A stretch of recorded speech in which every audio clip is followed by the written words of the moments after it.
Assalamualaikum warahmatullahi wabarakatuh. Bismillah, alhamdulillah. Wassalatu wassalamu ala rasulillah. Allahumma salli ala sayyidina Muhammad al-Fatih lima ughliq wal khatim lima sabaq nasiril haqqi bil haqqi wal hadi ila siratikal mustaqim wa ala alihi haqqa qadarihi wa miqdarihi al-azim, amma ba'du. Allahumma salli ala sayyidina Muhammad al-hadi ila tariqil millah wa bijahihi isrif anna kulla maradin wa alamin wa waja'in wa illatin. Amma ba'du. Sahabat FH, berjumpa lagi di channel kami, channel yang berbarakah dan bermanfaat insyaallah, channel kebersamaan untuk belajar membagi ilmu-ilmu agama. Semoga kita tetap beristiqomah, berbuat baik.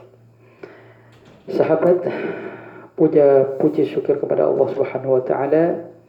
Salawat dan salam kepada baginda Nabi Muhammad sallallahu alaihi wasallam. Semoga kita semua tetap diakui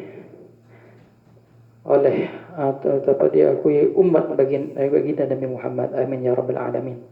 Sahabat FH, di dalam bulan Ramadan yang ke-10 ini, mari kita teruskan berdoa kepada Allah, karena bulan Ramadan ini adalah bulan yang penuh doa. Dalam firman Allah, "Ud'uni astajib lakum," berdoalah kalian semua, niscaya akan saya kabulkan. Ayat itu memang dalam rangkaian bulan Ramadan. Maka dari itu kita jangan sampai patah semangat, jangan lelah. Kita tetap terus berdoa kepada Allah. Berdoa kepada Allah, ya. Itu yang cepat diijabahi adalah di bulan Ramadan, terutama menjelang iftar, menjelang berbuka puasa, dan juga menjelang sahur. Itulah doa yang cepat diijabahi. Akan tetapi para sahabat, perlu diketahui, berdoa kepada Allah dimanapun saja, di bulan apapun, itu jelas diterima. Akan tetapi kalau di bulan Ramadan ini, yang cepat diijabahi di bulan apa dan di waktu apa? Di bulan Ramadan ini menjelang iftar dan juga menjelang sahur. Maka dari itu kita tetapkan berdoa kapanpun saja, terutama di waktu-waktu tertentu yang cepat diijabahi, ya. Kenapa saya menyampaikan masalah doa kapanpun saja? Karena ada sebagian yang mengatakan jangan berdoa di sana, jangan berdoa di sana. Kenapa? Tidak diterima. Tidak, setiap doa itu diijabahi oleh Allah. Akan tapi yang cepat diijabahi yang saya sampaikan tadi. Sahabat Eva, kita melanjutkan bab tanda-tanda masuknya bulan Ramadan, ya. Itu ada dua, telah sempurna bulan Sya'ban dan juga melihat bulan. Itu saja.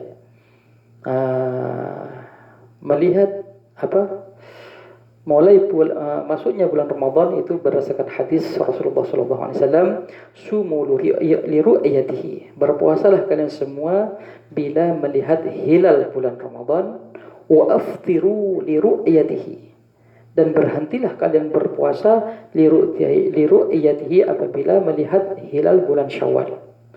Wa in ghumma 'alaikum, apabila tidak nampak pada kalian semua, fa akmilu al-'iddata 30 yawman, maka sempurnakanlah sampai 30 hari. Ini para sahabat, ada faedah juga. Kadang ada kabar dari salah satu orang yang adil dan mengatakan dan tidak melihat bulan di masa lalu. Mungkin ini cerita ini di masa lalu tidak canggih seperti sekarang. Sampai 30 tidak melihat bulan, sampai 31 tidak melihat bulan. Umpama ada terjadi sekarang, bisa diberlakukan.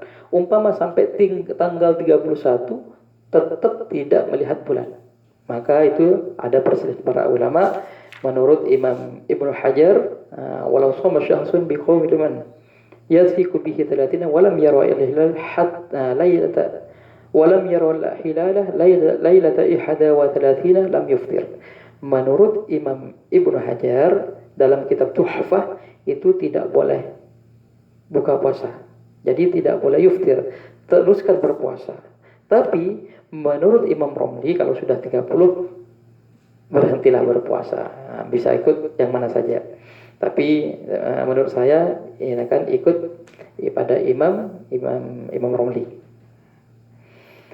Para sahabat yang kedua yaitu melihat hilal. Melihat hilal itu syaratnya orang yang adil, yang mukallaf, yang laki-laki, yang berakal, bukan orang perempuan dan tidak fasik, ya, tidak fasik. Itu teori yang ada di Indonesia, dimanapun saja itu bukan buat sendiri, itu berdasarkan hadis juga, berlandasan hadis Ali bin Abbas yaitu Abdullah ibn Abbas radhiyallahu taala anhuma qala ja'a A'rabiyyun datang seorang Arabi orang kampung. Arabi ini orang kampung, orang Arab bagian Badia, bagian yang kampung-kampung. Orang Arabi namanya. Datang ila Nabi sallallahu alaihi wasallam kepada Nabi Muhammad sallallahu alaihi wasallam faqala dan berkata, "Inni ra'aitul hilalah," yakni hilal Ramadan. Ya Rasulullah, saya melihat hilal. yakni bulan Ramadan, hilal bulan Ramadan. Rasulullah tahu. Faqala, "Atashhadu an la ilaha illallah?" Apakah kamu bersaksi tiada Tuhan selain Allah? Dia jawab, qala na'am, enggih ya Rasulullah. Qala, Rasulullah tahu lagi, "Atashhadu anna Muhammadar Rasulullah?" Apakah kamu bersaksi bahwasanya Muhammad utusan Allah? Qala, jawab dia, na'am enggih ya Rasulullah. Qala, maka Rasulullah tahu lagi, ya Bilal, wahai Bilal, adzin fin nas ayyasumu ghadan, rahu ashabis sunan. Wahai Bilal, sampaikan kepada orang-orang bahwasanya besok berpuasa. Ini mengambil hadis dari ini. Nah, sahabat Eva yang saya muliakan, ini ada lafaz ya Bilal adzin finnas. Ini lafaz adzin ini jangan sampai keliru ya. Adzin dikira nanti setelah Rasulullah adzin finnas, adzin sebarkan, kasih tahu sama orang-orang bahwasanya besok, bukan langsung azan Allahu Akbar, bukan begitu, tidak. Jangan sampai salah pengertian. Dan juga dalam lafaz azan ini menunjukkan pemberitahuan. Maka dari itu waktu sholat, kalau azan itu bukan waktunya sholat, cuman panggilan orang melaksanakan sholat. Jangan sampai dengan juga dengan berbuka puasa, kadang-kadang azannya lambat, kita tetap tidak boleh berbuka puasa. Sekarang ini sudah canggih. Di HP sudah ada, umpama ya, sekarang maghrib jam 6.42 hari ini jam 6.42 kadang-kadang nggak boleh, masih belum azan. Nah, itu nggak apa-apa, untuk hati-hati nggak apa-apa. Tapi umpama ada yang buka puasa jam 6.42 itu sudah boleh. Udah, tapi jangan ragu. Kalau ragu, dengan keraguan tersebut itu menyebabkan hukum haram nanti. Dan juga sebaliknya, waktu permulaan puasa yaitu subuh. Subuh sekarang, ini langsung contoh saja ya. Subuh sekarang jam 4.36. Kalau dibuat patokan azan, maka itu berakibat fatal nantinya. Ini memang ada hadis. Kalau hadis begini sudah banyak disampaikan oleh para asatid, memang ada hadis itu masa dulu, masa Rasulullah. Tapi sekarang ini para sahabat sudah canggih, sudah ada waktu yang ditentukan seperti jam 4.36, jam 4:36. Itu waktu subuh. Umpama masalah besarnya ini ya, umpama tukang adzannya kurang benar, adzannya terlambat dan adzan jam 4.35, jam 4.38 umpama, dan kita masih makan, itu menyebabkan batal puasa dan harus qadha.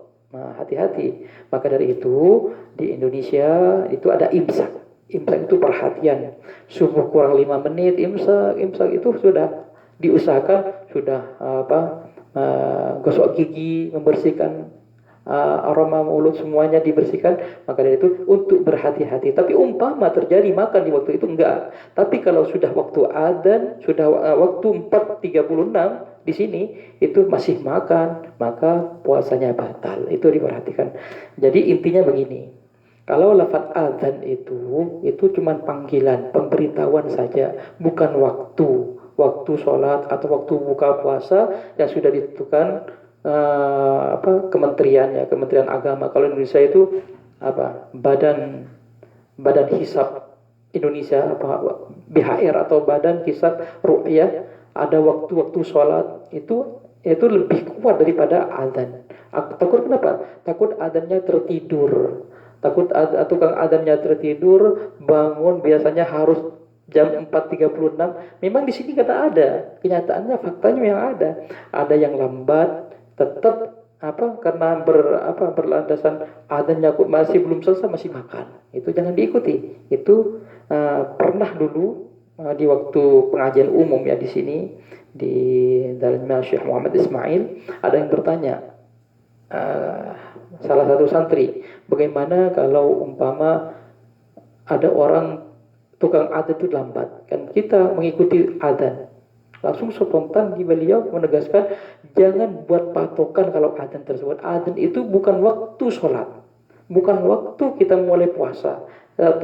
Waktu ini sudah ditentukan oleh ahli hisab, oleh falakiyah, oleh badan bagian urusan doa, ya urusan waktu. Jangan sampai ikut pada adzan. Kalau dibuat patokan adzan itu takut apa? Takut tuh adzannya itu ada yang lambat, ada yang begini. Maka dari itu kita harus istiqomah melihat waktu yang sudah ditentukan. Para sahabat Eva, mudah-mudahan kita berlanjut besok. Dan semoga bermanfaat. Apabila ada kata-kata yang kurang berkenan di hati para pemirsa, sahabat Eva, saya minta maaf sebesar-besarnya. Berjumpa lagi di video berikutnya. Akhirul kalam, wassalamualaikum warahmatullahi wabarakatuh.